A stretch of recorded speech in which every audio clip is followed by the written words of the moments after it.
Quelques historiens du Maghreb racontent que Ménad, fils de Méankous, gouverna une partie de l'Ifriqiya et du Maghreb central, au nom des Abbassides, et qu'il tint son autorité des Arlébides. Il eut pour successeur son fils Ziri, qui devint un des plus puissants des princes berbères et qui eut à soutenir une longue guerre contre ses voisins, les Maghraouas. Quand les Fatimides furent parvenus à établir leur domination en Ifriqiya, Ziri passa de leur côté, et dès lors, il se montra un de leurs partisans les plus dévoués. S'étant fait appuyer par eux, il obtint l'ascendant sur ses adversaires les Maghraouas. Aussi cette grande tribu et toutes les autres d'origine donatienne s'éloignèrent à jamais des Fatimides pour embrasser le parti des Omeyyades d'Espagne, dont ils firent reconnaître la souveraineté dans le Maghreb central et dans le Maghreb el-Aqsa. À l'époque où Abou Yazid eut presque anéanti la puissance des Fatimides à Kairouan et à Média, Ziri attaqua les partisans du chef rebelle, et tout en les harcelant il fit passer des secours aux Fatimides enfermés dans El-Média. Il rendit ainsi à cette dynastie un service qu'elle n'oublia pas. Quand Ismaïl el-Mansour assiégea à son tour Abou Yazid dans le château de Kiana, Ziri lui amena une armée composée de Sanadja et d'autres tribus berbères. Jusqu'à la prise de cette forteresse, il ne cessa de harceler l'ennemi, et s'étant ainsi acquis l'amitié d'el-Mansour, il rentra en Maghreb, comblé d'honneurs et de riches présents.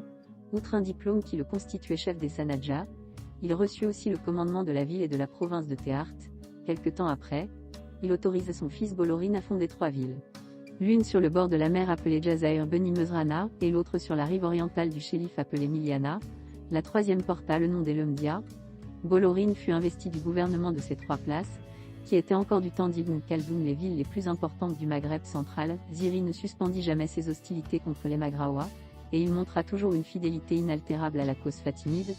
Jar el-Kateb ayant fait une expédition dans le Maghreb el-Aqsa, par l'ordre d'El-Moez amena Ziri avec lui, quand Yala ibn Mohammed el-Ayifreni perdit la vie. Les Onatas soupçonnèrent Iri d'y avoir contribué, pendant le siège de Fez. Ziri dans une attaque nocturne emporte la ville par escalade. La guerre contre les Maghraouas devint enfin si acharnée que ceux-ci formèrent une alliance avec El-Ekem, souveraine omeyyade d'Espagne, et firent proclamer son autorité dans le Maghreb central. El-Moaz jugeant nécessaire de lui opposer les troupes sanadjiennes, Ziri obtint alors le gouvernement du Maghreb et l'autorisation de s'approprier tous le pays qu'il parviendrait à soumettre. Ziri réunit aussitôt les forces de son territoire sous la conduite de Bolorine afin d'attaquer à l'improviste les troupes dénassiennes. Les chefs maghraouiens n'avaient pas encore complété leurs dispositions. Quand les Sanadja fondirent sur eux, il s'ensuivit un des conflits les plus acharnés qu'on ait jamais vus.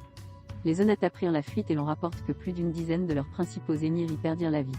Les Sanadja parvinrent alors à dompter tout le Maghreb, et Ziri s'acquit ainsi une grande supériorité sur son rival à la cour du calife Ja'far ibn Ali, seigneur d'El-Mesila et du Zabé el-Moaz. Ayant alors pris la résolution de transporter au Caire le siège de son gouvernement, il invita Ja'far à quitter El-Mesila et à venir prendre le commandement de l'Ifriqiya.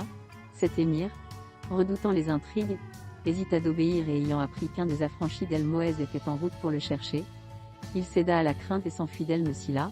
Arrivé au milieu des Maghraouas, il les rallia autour de lui. Et profitant des bonnes dispositions qu'ils lui témoignèrent ainsi que de leur attachement pour les Omeyyades, il proclama de nouveau la souveraineté d'El-Ekem.